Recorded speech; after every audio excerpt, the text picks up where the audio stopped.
Sekretaris Jenderal Partai Gerindra Ahmad Muzani berpendapat bahwa usulan dari calon presiden nomor urut 3 Ganjar Pranowo untuk menginisiasi hak angket di DPR guna menyelidiki dugaan kecurangan dalam pemilu 2024 dianggap tak perlu.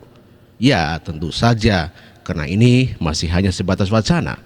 Jadi kami akan membicarakannya terlebih dahulu, lebih lanjut ke depan. Namun menurut kami hal itu tidak perlu diajukan untuk hak angket, demikian kata Muzani.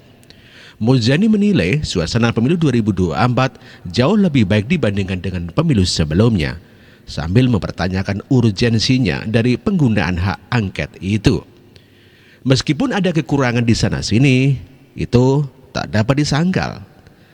Ia juga berpendapat bahwa narasi tentang kecurangan dalam pemilu yang diusung oleh Ganjar berlawanan dengan penilaian internasional yang mengapresiasi pelaksanaan pemilu 2024 di Indonesia.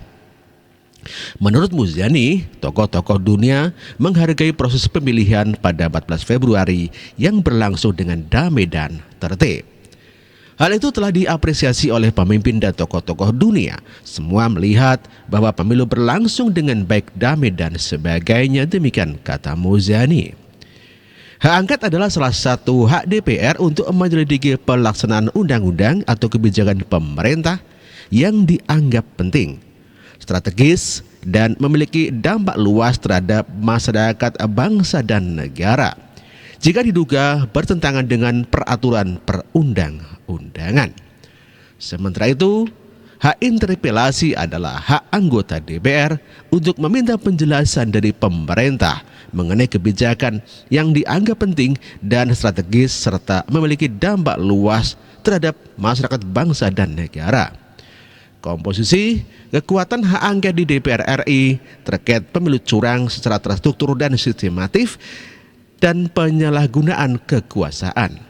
PDIP dengan 128 kursi, Nasdem 59 kursi, PKB 58 kursi, PKS 50 kursi, P3 19 kursi dengan jumlah 314 kursi. Berlawanan dengan Gerindra 85 kursi, Gerindra 78 kursi, Demokrat 54 dan PAN 44 kursi dengan jumlah 261 kursi. Maka dengan demikian hak angket dapat dilakukan dengan catatan bahwa nomor 1 dan nomor 3 solid. Sebelumnya, wacana untuk menggunakan hak angket guna menyelidiki dugaan kecurangan dalam pemilu pertama kali diangkat oleh kubu pasangan calon presiden dan wakil presiden Ganjar Mahfud. Ganjar mendorong dua parpol pendukungnya PDIP dan P3 untuk menggunakan hak angket karena menurutnya DPR tidak boleh diam terhadap gugatan kecurangan yang menurutnya sudah terbuka. Dalam hal ini DPR dapat memanggil pejabat negara yang mengetahui praktik kecurangan itu, termasuk meminta pertanggungjawaban KPU dan Bawaslu sebagai penyelenggara pemilu, demikian kata Ganjar. Dalam tanggapan positif, calon presiden nomor urut 1 Anies Baswedan juga menyatakan bahwa parpol pendukungnya siap menggunakan hak angket. Tiga parpol pendukung Anies Muhaimin adalah Nasdem, PKB, dan PKS. Kami telah bertemu dan membahas langkah-langkah dan kami solid dalam hal ini. Ketika inisiasi hak angket dilakukan, maka tiga partai siap bergabung, demikian kata Anies Baswedan. Demikian kabar hari ini, terima kasih.